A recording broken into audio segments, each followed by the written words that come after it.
Comedian कामरानं शिंदेंना उद्देशून विडंबनात्मक गाणं केलं। त्यानंतर त्याच गाण्यामधून अंधारेंनी देखील शिंदेंना डिवचलं आणि आता या दोघांविरोधामध्ये हक्कभंगाचा प्रस्ताव मांडण्यात आलाय। पाहूयात।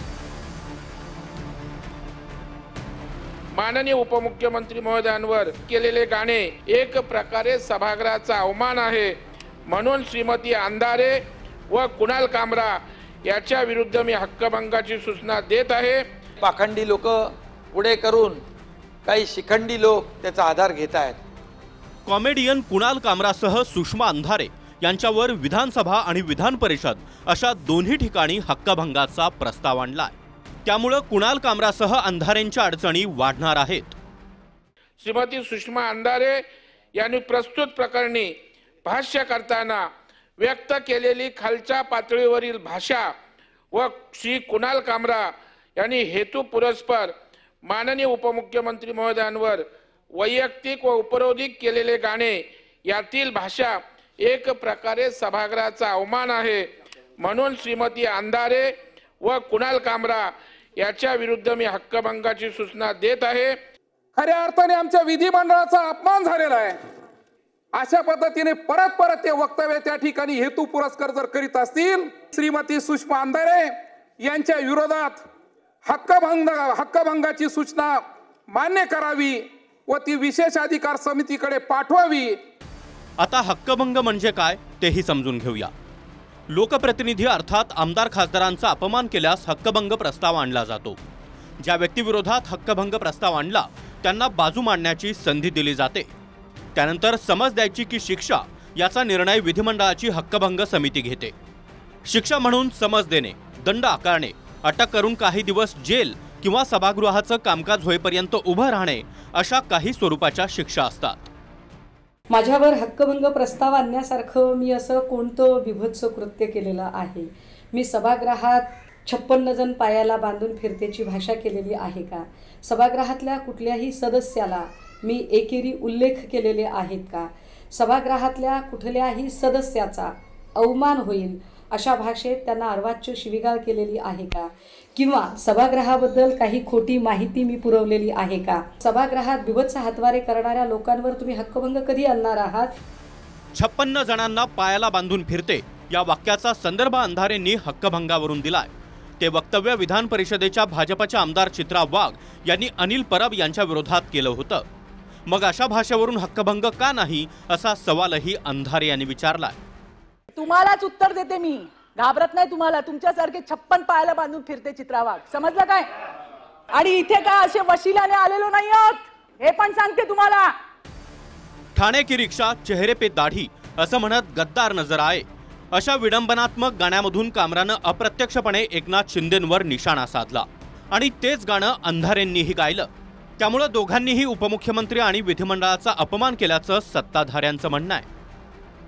कामरावरून विधान परिषदेमध्ये उपमुख्यमंत्री शिंदेंनी उद्धव ठाकरेंवर निशाणा साधला। पाखंडी लोकांना पुढे करून शिखंडी लोक आधार घेत आहेत असा हल्लाबोल शिंदेंनी केलाय। जनतेच्या कोर्टात सुद्धा सभापती महोदय गद्दार कोण आणि खुद्दार कोण याचा निकाल देऊन टाकलेला आहे। किती सुपाऱ्या देऊन बदनामीच्या ज्या काय मोहिमा चालवल्यात तरी त्यामुळे काय फरक पडणार नाही। आता काही पाखंडी लोक पुढे करून काही शिखंडी लोक त्याचा आधार घेत आहेत, हे दुर्दैवाने मी या ठिकाणी सांगतो। कुणाल कामरा विरोधात मुंबईत गुन्हा दाखल करण्यात आलाय। त्यानुसार दुसरं समन्सही बजावण्यात आलंय। पहिल्या समन्सनंतर कुणाल कामरा मुंबई पोलिसांसमोर हजर राहिला नाही। मात्र वंचित बहुजन आघाडीचे प्रमुख प्रकाश आंबेडकर यांनी मुळात विडंबन हा गुन्हा आहे का असा सवाल उपस्थित केलाय। विडंबन हा क्रिमिनल ऑफेन्स आहे का हाच पहिल्यांदा प्रश्न येतो त्या सगळ्या याच्यामध्ये। आणि एकदा नोटीस बजावली असेल तर कामरांनी पोलीस स्टेशनमध्ये येऊन हजर राहिलं पाहिजे। पण पोलिसांनी जर तुम्हाला नोटीस बजावली असेल तर तेच काबराचं जे म्हणणं आहे ते त्यांनी येऊन म्हणावं की भाई ही क्रिमिनल केस कशी आहे तेवढी मला दाखवा। मायाबरोबर उरलेले जे आहेत त्यांनाही बोलवून घ्या। तर आपण माफी मागणार नाही, तसंच कायदेशीर कारवाईसाठी पोलिसांना सहकार्य करणार असं कामराने म्हटलंय। मी माफी मागणार नाही, मी जे बोललो तेच पहिले उपमुख्यमंत्री अजित पवार यांनी दुसरे उपमुख्यमंत्री एकनाथ शिंदेंबद्दल म्हटलं होतं। मला या जमावाची भीती वाटत नाही आणि परिस्थिती शांत होण्याची वाट पाहत मी माझ्या बेडच्या खाली देखील लपून बसणार नाही. माझ्या विरुद्ध केलेल्या कायदेशीर कारवाईसाठी मी पोलीस आणि न्यायालयाला पूर्ण सहकार्य करणार. पण कायदा सर्वांसाठी समान असावा. ज्यांनी एक जोक ऐकून हॉटेल फोडलं त्यांच्यावरही कारवाई झाली पाहिजे. त्यांना कोणत्याही कोर्टात जाता येत नाही. एक मुद्दा म्हणून ते उपस्थित करू शकतात. जेव्हा ते FIR चॅलेंज करतील त्यावेळेस त्याच्यातला एक मुद्दा म्हणून तो राहू शकतो की त्यांना कशा प्रकारे त्रास देण्यात येत आहे असं कुणाल कामरा सांगू शकेल.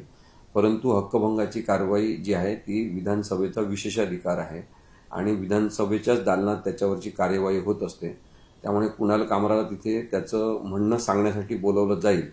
माफी मागणार नाही असं कुणाल कामरा म्हणाला आणि विडंबनात्मक गाण्यावरही तो ठाम आहे. दुसरीकडे त्याच्या विरोधात हक्कभंगाच्या माध्यमातून कायदेशीर बडगा उगारला जातोय. अक्षय मंकणीसह गिरीश गायकवाड, TV9 मराठी, मुंबई.